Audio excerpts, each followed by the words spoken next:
Hi.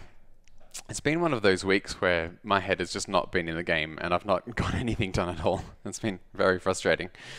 But with that said, I'm finally at the point where I can get back to Masterpiece. The Loopy update's almost ready to go. So I've decided to, given that I've had some time away from it, to look at it with fresh eyes and have another pass at the design. Because I decided it really wasn't good enough yet. I had a meeting a few weeks ago with a good friend of mine who's a really talented user interaction designer. And he pointed out a few things that I'd not really noticed about the interface, namely that it doesn't really give you a good map of itself when you're using it. As a counterexample, if you look at the iOS 7 calendar, it makes it really clear where you are within the app while you're using it through the use of animation. So if you start at the year view and then you tap on a month, you get this really nice zoom in that kind of quite clearly indicates where you are, and then you can tap on a day and you can zoom in there.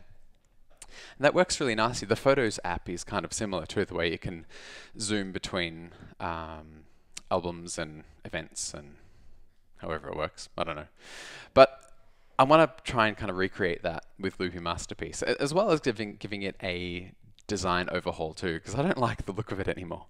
So I haven't got very far, so I've not got much to show you yet, but the general idea is to simplify without losing too much. But for example, the original idea was to have 4 separate kind of screens or modes of the app. You've got the design, play, mix, and arrange. I don't like that anymore. I think mostly because the relationship between the arrange screen and the play screen, so that's where you've got your session recording and where you've got the actual loops, isn't really clear. For example, if you've done a recording of your session and then you delete a loop and re-record it on the play screen, does that change the audio of that corresponding track in the session screen? Because that wouldn't be great, because you kind of want the session recording to be fairly constant, editable, but in a way you can rely on. So I want to drop that and get it a little bit closer to the way that Loopy does it right now, which is a separate area for recordings. And then in Masterpiece, you'll be able to go into each recording and it'll be the arranged screen so that you can edit and do that sort of thing. I'm not quite sure how to handle overdubbing of those arrangements so that you can actually go back and make changes live. Maybe that's something that's too hard. I don't know yet. That's one example. The other thing which I want to change is there's a few things like modal dialogues in the original design which I don't like anymore. I think they're not clear enough and they don't make a very efficient use of the screen space. So, you long press on a track, a dialog pops up, which lets you do stuff with the track. And then if you go over to the track editor, it goes full screen. It's kind of, it's not really very clear. So instead, I want to kind of take a page from the iOS calendar design and actually have it so that when you long press on a track, it animates to a full screen view of that track. So I'm picturing the loop will kind of unroll out to a linear view. And then beneath it, well, you've got the linear view of the track and the other clips that go along with it, and you can tap to switch between them.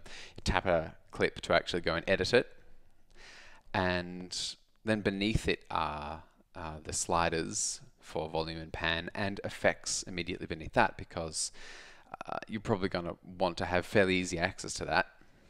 And then beneath that will be the track options, possibly in a collapsible view, because it's really only at the beginning when you're going to want to, change the overdub after record setting, for example. You're not going to want to continue doing that while you're playing. So that can be at the bottom, but still accessible. And tabs, I don't know about tabs. I think there's a more efficient way to actually have that view working. So yeah, so basically a pretty big overhaul.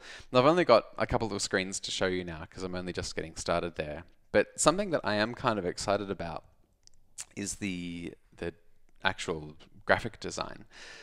I didn't really like the look of it before. I thought I did, but having gone away and come back, it's too muddy and I don't know, it doesn't really have the feel that I'm going for.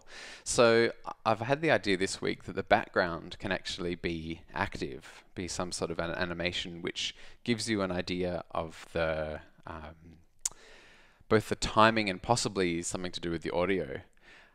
This was inspired by a fantastic video I saw. I can't remember the name of the guy, so I'll put it on screen, but doing some stuff with Launchpad, I think it was, and he was just remixing on the fly by launching clips. Presumably, I guess it goes through Ableton, I'm not sure.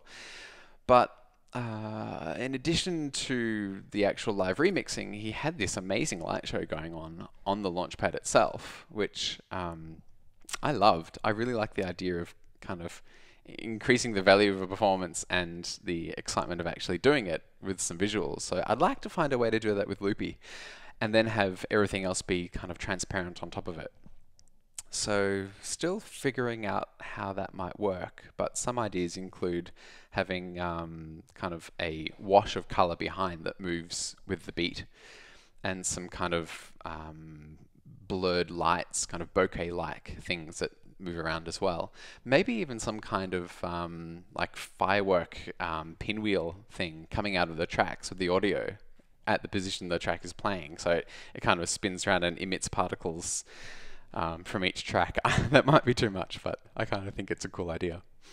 So providing the device can manage it, I think that might be quite a nice way to be a focal point of the design. The same way that with Audio Bus, I struggled with how that was going to look with the new flat design, and then I realized that, hey, you can take the app icons and blur them into the background, and it kind of gives a sort of, yeah, unique feel for the app. I think maybe something similar in Loopy could work quite well. I know it's very similar to the Audio Bus thing. Maybe I'm a one-trick pony, but I think it could be nice. So yeah, that's pretty much all I've got to show. I'm going to get hopefully some more stuff done next week if I can get my head back in the game. If not, I guess I'll be playing more Far Cry on the Xbox. I guess we'll see. So yeah, I'll speak to you next week. Bye.